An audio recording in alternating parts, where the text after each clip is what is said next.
Hi guys, I hope you are doing well. Today we will talk about how to fix or how to solve the problem of offers on the application of eBay. You click on settings, then you click on apps, default apps, app settings.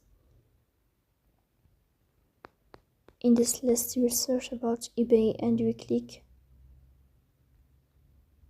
here in this page of app info. You will click on first stop and you will click OK. Here you will enter to storage, then we click on clear cache. After that we click on Play Store.